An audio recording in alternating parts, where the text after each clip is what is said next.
Good morning, student. Today we are learning example number 5. Write the following equation in a statement form. तो हमको equation दिए गए हैं different 8. So we want to write this equation in a statement form. तो इसको statement form में लिखना है. So लास्ट टाइम यस्टरडे मैंने जो आपको सिखाया था उसके अंदर स्टेटमेंट फॉर्म में से हमने इक्वेशन फॉर्म में कन्वर्ट किया था. आज उससे रिवर्स प्रोसेस है थोड़ी. आज स्टेटमेंट फॉर्म में इक्वेशन फॉर्म में से कन्वर्ट करना है. सो कैसे लिखिएगा तो देखो, first one p plus 4 is equal to 15. तो इसमें लिख सकते हैं द सम ऑफ p एंड 4 is equal to 15.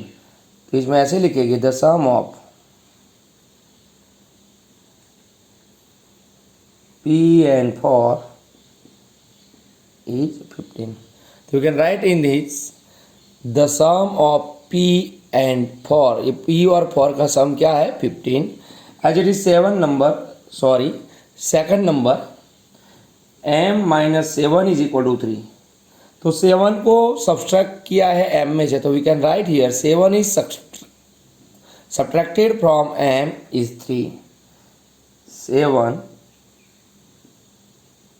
Subtracted from 7 subtract किए m में से from m. You can write here 7 subtracted from m is 3. Then m का ट्वाइस है, m का डबल है, तो क्या लिख सकेंगे. सो ट्वाइस नंबर m, तो 2m का मतलब होता है twice number of m. Twice number of m is 7. Twice number of m is 7. Now m upon 5 is equal to 3 है. सो नीचे 5 है, मतलब 1 अपन 5 कह सकते हैं. So 1 upon 5 of the number 1 upon 5 of the number m is 3. As it is इसमें 3/5 of m, तो same to same है. देखो twice number m, 1 upon 5 of number m, 3/5 of the number m. इसमें लिखेंगे 3/5 of the number m is 6. तो you can write here 3/5 of the number m is 6. In number 6, तो 6 में थोड़ा सा चेंज है, p को 3 टाइम्स लिया है. So 3 times number of p when added to 4, p को 3 बार लेके 3 टाइम्स लेके उसमें 4 ऐड किए जाएंगे, देन 25 मिलेगा. तो you can write it is 3 times number p when added to 4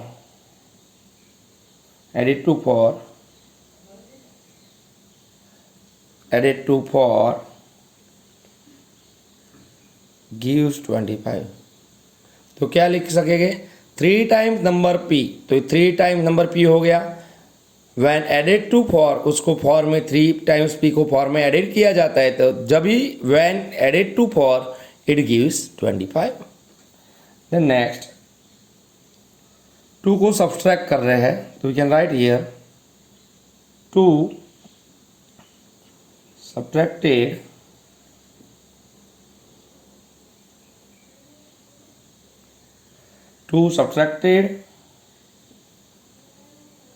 from the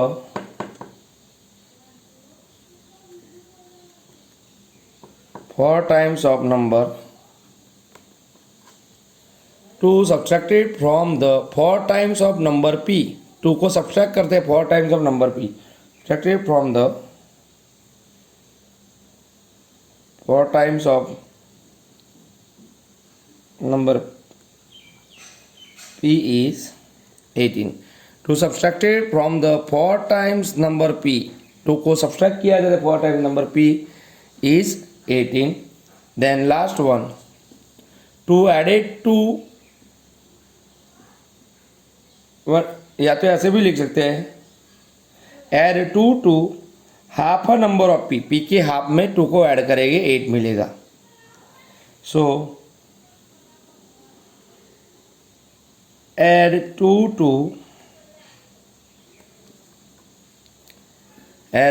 to half of a number p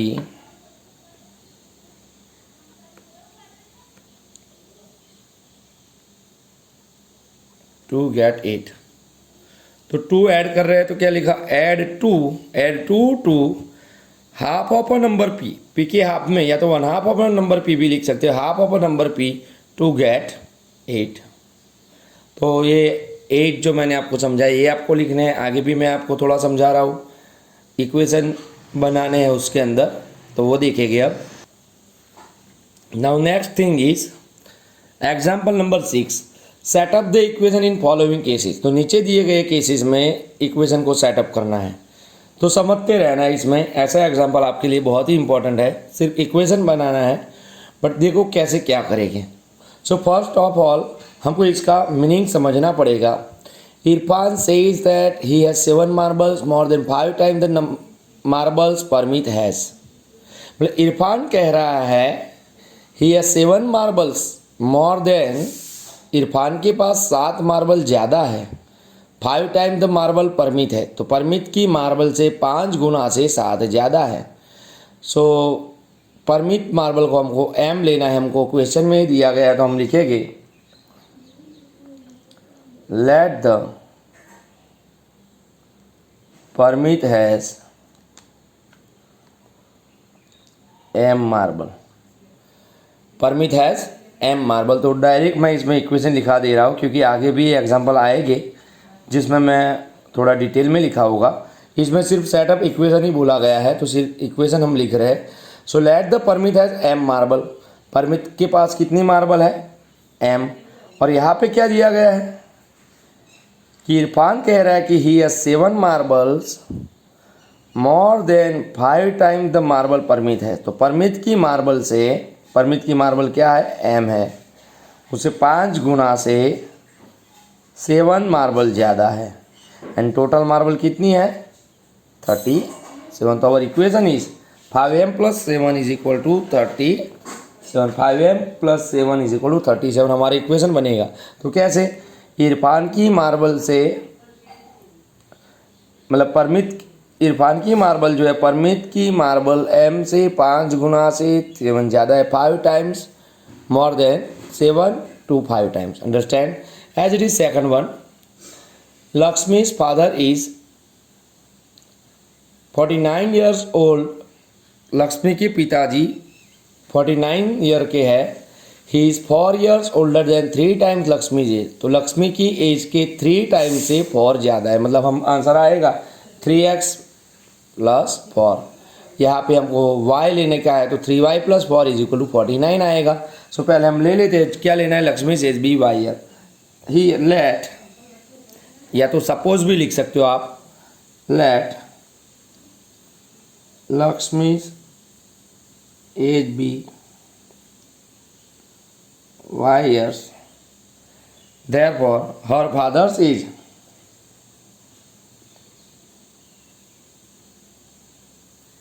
उसके पिता की एज क्या होगी, 3 times Lakshmi's age and 4 years older.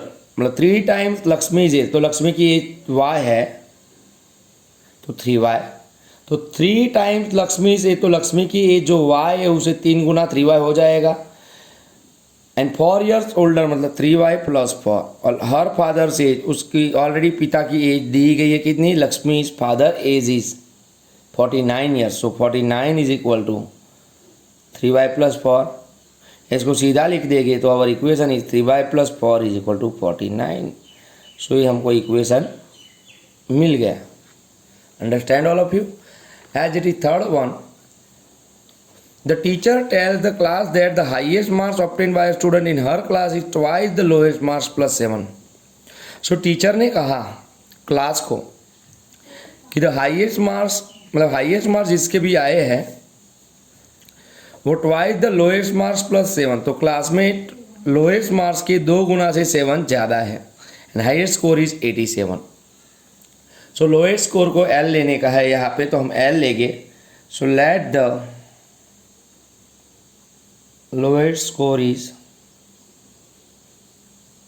L, therefore highest score क्या होगा, highest score is equal to, तो highest score क्या है, क्लास के अंदर जो मार्क्स आए हैं लोएस्ट, तो यहाँ पे लिखा है, you can see here, highest marks obtain by student in her class is twice the lowest marks plus 7, तो highest marks is equal to twice the lowest marks L plus 7, so we can write here 2L plus 7 and highest marks is equal to 87, so 87 is equal to 2L plus 7, फिर इसको सीधा कर देंगे, therefore 2L plus 7 is equal to 87 is the answer.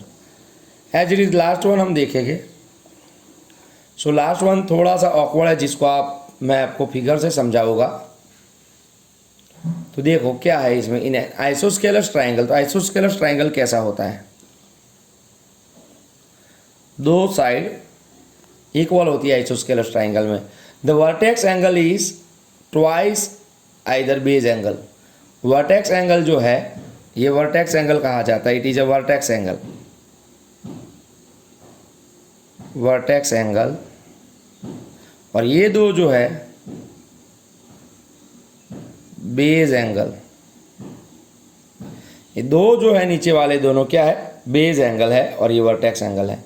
तो हमको इसके लिए लेना पड़ेगा the sum of the all the angles of triangle is 180, वो स्टेप लेके हम चलेंगे। तो आपको ब्रैकेट में दिया भी है, लेट द बेस एंगल भी बी डिग्री, बेस एंगल को बी डिग्री लेना है, इसको बी लेना है, दोनों के दोनों को, and remember the sum of angles of triangle is 180। So let start, तो क्या लिखेंगे, द सम ऑफ, पहले तो लेट करके लिखेंगे, let the base angle b degree and then the sum of a triangle, the sum of an angle of a triangle, the sum of a angle of a triangle is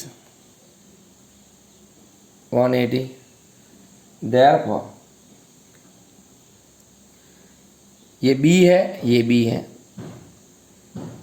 और ये जो है vertex angle, तो यहाँ पे लिखा है vertex angle is twice the base angle, तो ट्वाइस मतलब दो गुना है, तो plus 2b is equal to 180, therefore b plus b 2b plus 2b, for b is equal to 180 degree is the answer.